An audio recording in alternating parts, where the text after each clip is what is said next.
Our world is always in transition.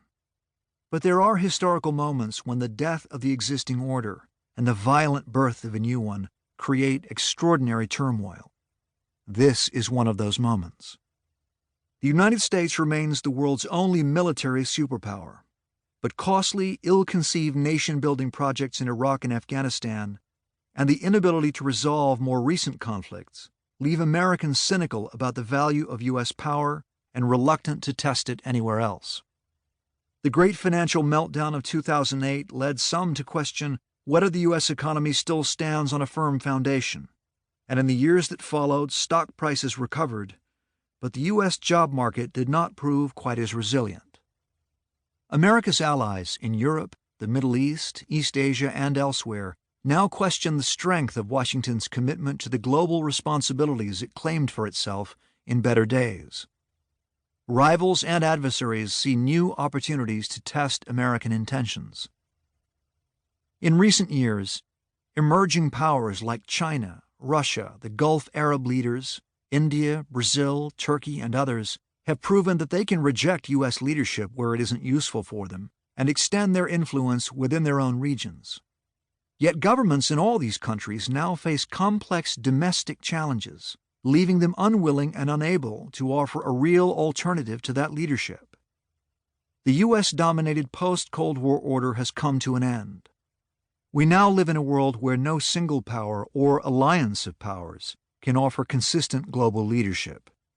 No one knows what comes next. The breakdown of the old order has stirred up a remarkable amount of trouble over the past 7 years. After the crash of once formidable U.S. banks created extreme financial turbulence and a global recession, the Eurozone spiraled into crisis. The Middle East erupted. Well-organized and financed Islamic radicals launched bold new attacks on the modern world. Fault lines began to appear among power players at the highest level of China's leadership, and, not coincidentally, Beijing began to pursue a much more aggressive foreign policy. Russia and the West again found themselves in conflict. Many of these fires will burn for years to come. Consider the high-stakes questions facing America's next president. Begin with the many risks created by changing times in China, a country whose social stability and economic vital signs have become crucial for the health of the entire global economy. As I'll detail in later chapters, China's leaders have staked their future on a long-term reform process designed to help the country finally make the leap from a poor one that sells consumer goods to America, Europe, and Japan, to a modern one driven by an expanding middle class with the cash to buy more of the products China makes. They must help develop a more innovative economy, one fueled by efficient, dynamic private sector firms rather than corrupt, inefficient, state-owned dinosaurs. China's companies must master new technologies that produce energy and growth without continued catastrophic damage to the country's air and water. Its policymakers must manage the widening gap between the urban rich and rural poor. And they must do all this to extend the ruling party's monopoly hold on political power for another generation. But Beijing's reformers are under pressure. From upwardly mobile urban Chinese tired of promises and ready for change, from factory workers who fear that these changes will cost them their jobs, and from some of the country's wealthiest, best-connected power brokers who know these changes will strip them of privileges and protections.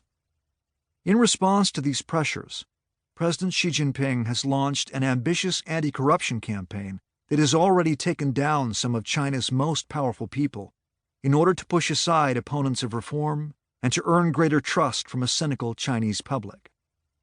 Over time, this strategy will provoke greater pushback from threatened officials who feel they have nothing to lose, raising the odds that a fight within the leadership will spill into the open, generating frightening levels of unrest across the country. All this at a time when ideas and information travel into, out of, and across China at greater speed than ever before in history. This reality increases the odds that no matter what Washington does, turmoil inside China will throw the entire global economy into reverse.